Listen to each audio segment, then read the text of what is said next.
Namaste Gurukulians. I hope you will be fit and fine at your home and studying well along the videos which we are sending to you. Today we are continuing the chapter the Delhi Sultan. This is our part 2.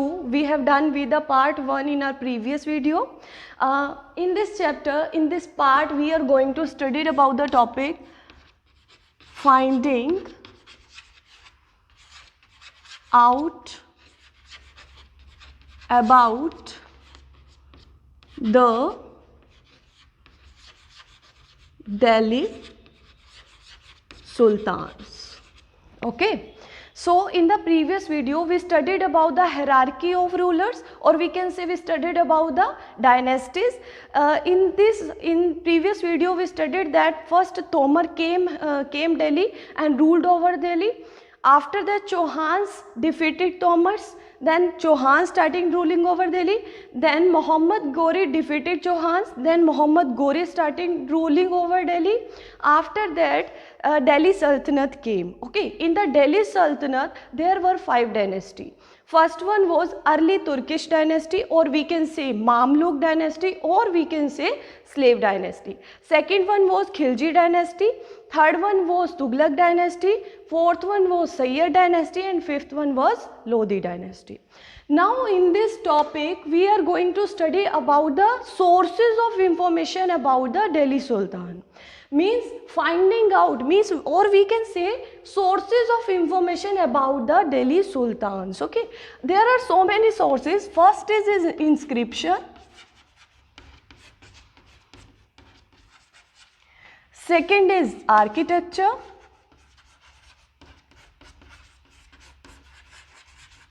Third one was coins. See, in inscriptions,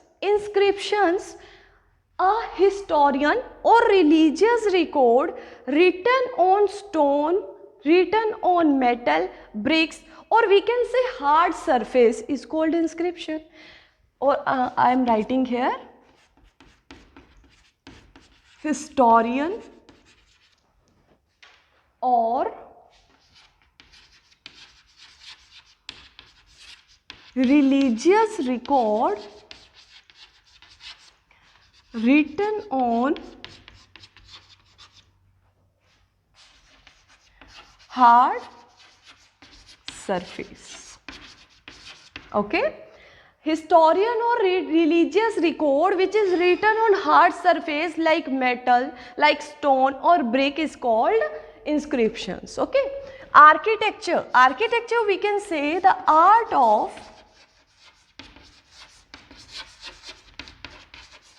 designing or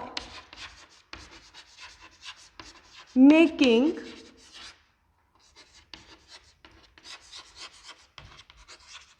buildings.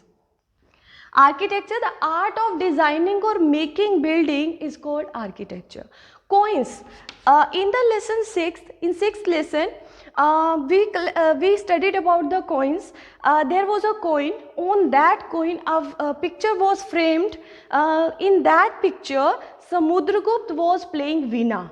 From that coin we collected information about the Samudragupta, that he is fond of playing Veena. So these are the coins, these are the sources we can say which gives about the information about the Delhi Sultan. But these are not only sources which gives the information about Delhi Sultan. There are so many sources also.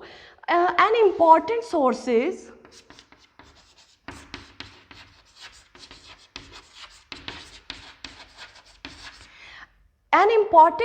which gives an information about Delhi Sultan, that is Tariq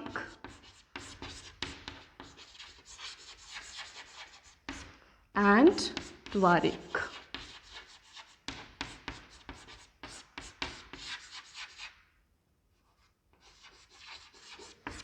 Okay, Tariq and Tawariq. What are Tariq and what are Tawariq? See, Tariq is singular, Tawariq is plural. For example, I have a pen.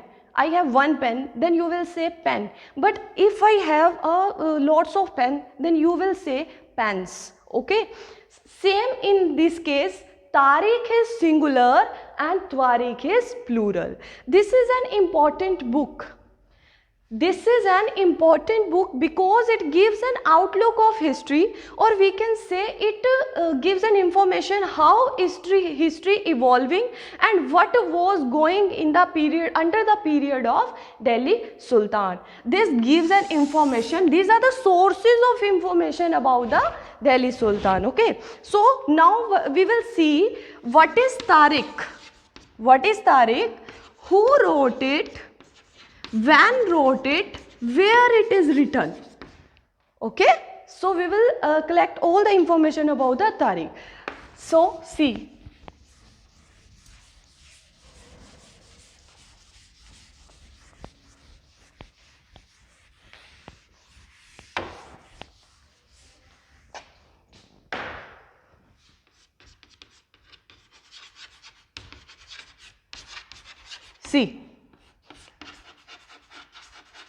Tariq are the historiography containing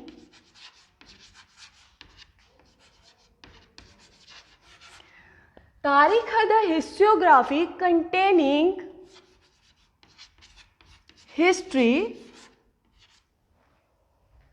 by learned men.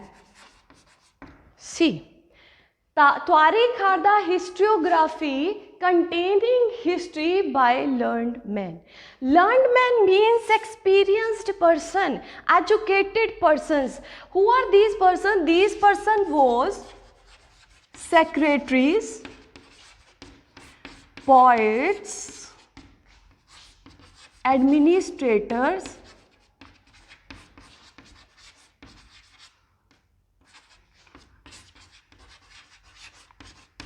courtiers. Courtiers means darbari. Okay. Secretaries, poets, administrators or courtiers are the learned person who wrote about the Tariq, and Tariq contains historiography containing history. It means it is a book. It was a book which gave the information about the Delhi Sultan. But who wrote it? Learned men wrote it. Learned men can be secretaries, poets, administrators and courtiers. Okay. So these are the finding out about the Delhi Sultan. These are the sources of information about the Delhi Sultan. And this Tariq was similar to manuscript. We have already discussed about the manuscripts written by hand. So these books were also written by hand. Okay, this was similar to manuscript, and who wrote it? Learned men wrote it. Okay, so now we will see the stages of writing Tariq. What were the stages of writing Tariq? We have seen who wrote it. We have discussed what is Tariq. Now we will see stages of writing Tariq. First stage was preparing the paper.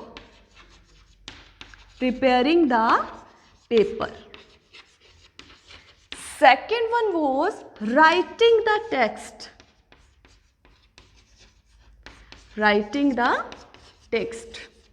Third is melting stone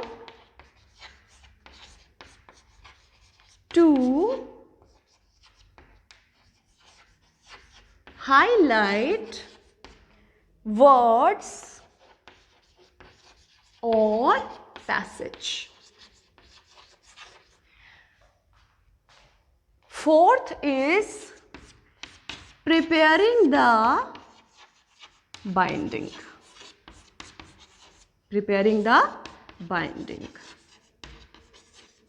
Okay, we will see it again. These are the stages of writing Twarik. First is preparing the paper. I want to show you the pictures which is given in your book of these stages. See, in this lesson, pictures are given to you. In first pictures, persons are preparing the paper. In second pictures, they are writing some text. In third picture, they are melting gold for highlighting the text or passage, and in the fourth picture they are doing binding. Okay, see this these pictures are given in your book also. You can see these pictures in your book. Okay, preparing the paper. First, to write the Twarik, first the persons have to prepare the paper. After that they started writing. How they write? They write by hand, because these are similar to, at that time printing press was not so popular, so persons have to, learned men have to write this with hand.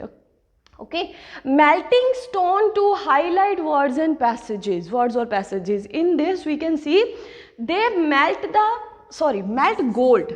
Here we will write gold. Melting gold. They melt gold to highlight words or passages.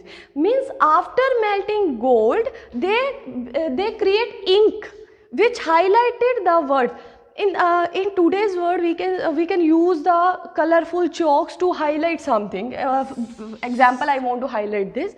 We can write, but in that time, gold was used to highlight the text. Okay, so they used the ink of gold to highlight. Who used? Learned man used. Okay, last step was preparing the binding. After completing the process, they bind the book, and that book is called Twarik.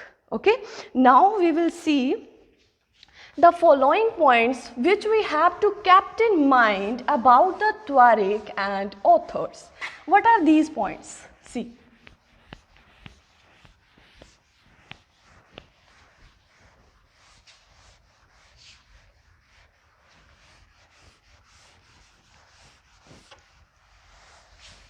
See.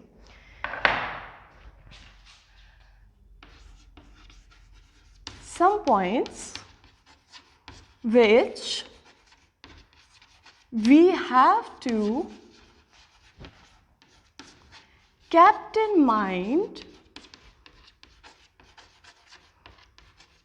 about Twarik and its author. Okay, there are some points which we have to keep in mind while about the Twarik and its author. First point is the author of Twariks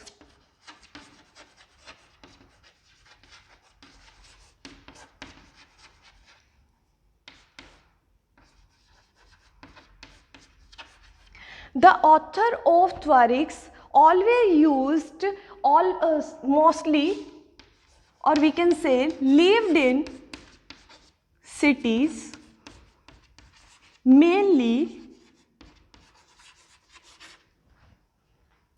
Delhi and hardly in village.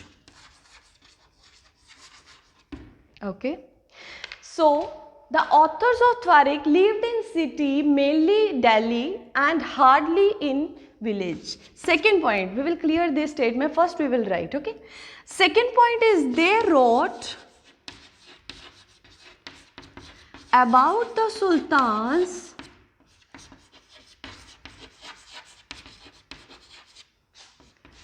in hope of rich rewards. Okay, third is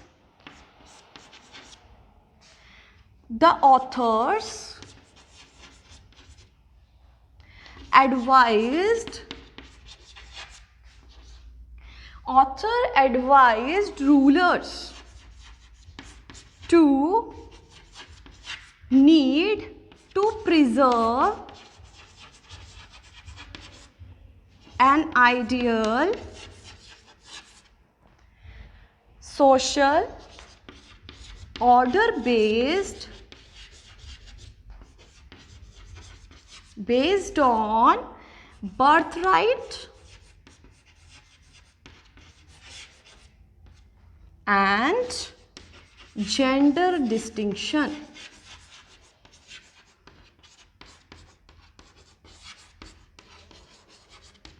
See, these are the 3 points which we have to kept in mind about the Tariq and its author. The authors of Tariq lived in cities, mainly in Delhi and hardly in villages. Hardly means mushkil se, okay. So these author was, or we can say these author was city oriented. They don't write about the village things or villagers. They only they only of the city oriented, or we can say town oriented, but they hardly write about the villages or villagers, okay.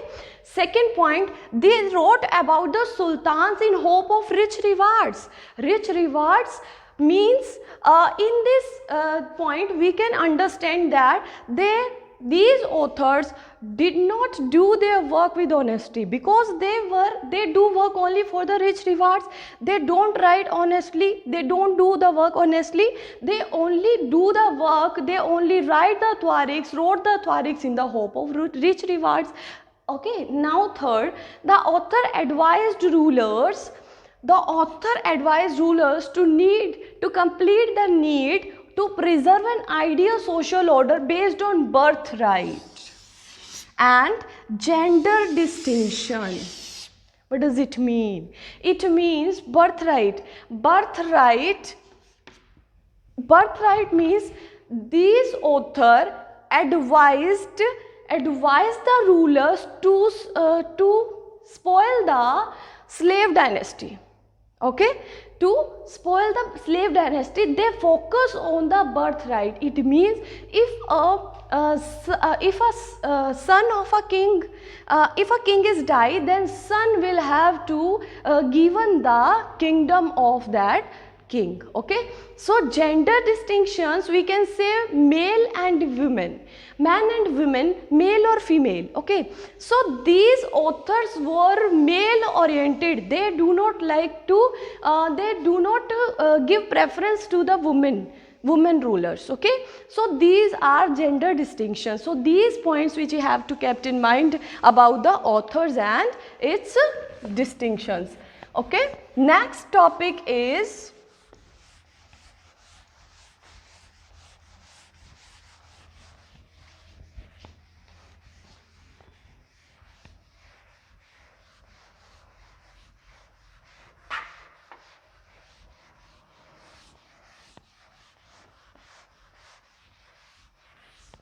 the circle of justice.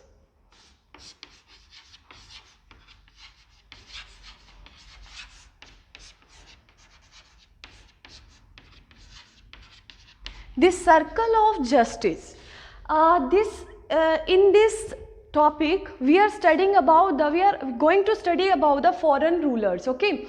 Delhi sultans were also foreign rulers. They came from foreign and starting ruling over Delhi, and they started for a long time, okay.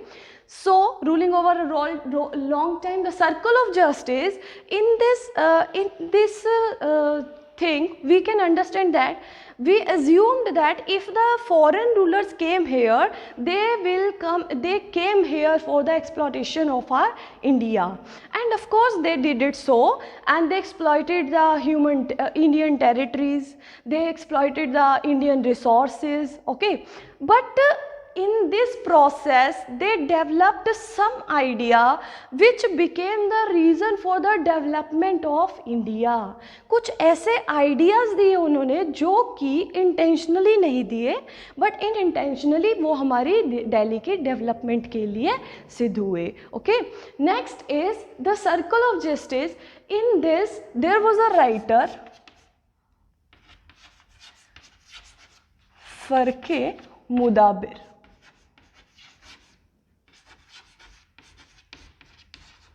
Farke Mudabir was a writer at the time period of Muhammad Ghori and early Turkish ruler. Muhammad Ghori, who defeated Chauhans, okay, and started ruling over Delhi. Okay, Farke Mudabir was a writer and he wrote many books. He gave an idea about the kings and some ideas about the kings in his books. He wrote that why a king should take care of his public, what type of attitude a king should show to his public. Okay, so in this topic we will understand about the Farke Mudabir's idea which he gave in his books. First he said that a king need soldiers for his kingdom. Means a king cannot live without his soldiers. Okay, and soldiers cannot live without salaries. Next, soldiers cannot live without salaries, and the salaries came from the revenue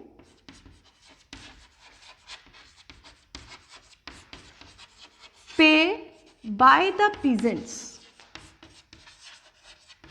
Peasants mean kisans, and peasants will pay revenue only when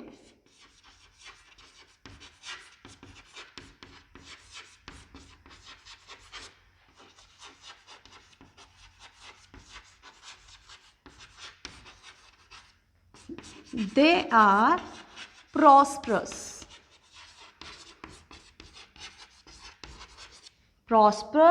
and happy. This happens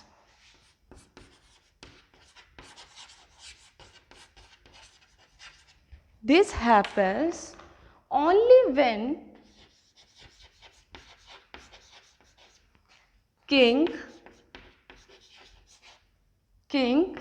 promote justice and honest governance.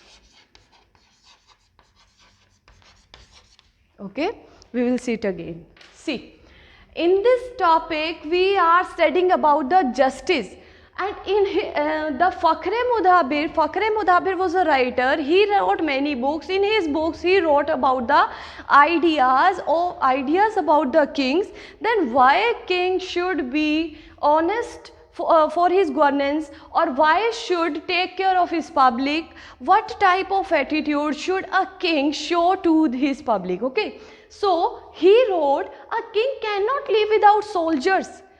If a king want to live, then he needs soldiers, and soldiers cannot live without salaries, and soldiers will only stay with him if they will get salaries for his livelihood, for his houses, for his members. Okay, the salaries came from the revenue collected or revenue paid by the peasants. If the peasants, how will peasants pay the revenue? Peasants will grow the crop, they will sell it, after that they collected money, from that money they will pay their revenue. The salaries came from the revenue paid by the peasants. And when peasants will pay revenue? Peasants will pay revenue only when they are prosperous and happy. If they are getting money, only then they can pay the revenue. This happens only when king promotes justice and honest governance. So the Farke Mudabir said this happens only when this can happen, when king will promote justice, न्याय, honest governance, ईमानदारी से काम करना. Okay, सो ये तभी होगा जब एक किंग जो है जस्टिस दिखाएगा और ईमानदारी से काम करेगा. Okay, this was all about today. In the next video we will come with the part 3 of the chapter Delhi Sultan. Till then, stay home, stay safe. Thank you.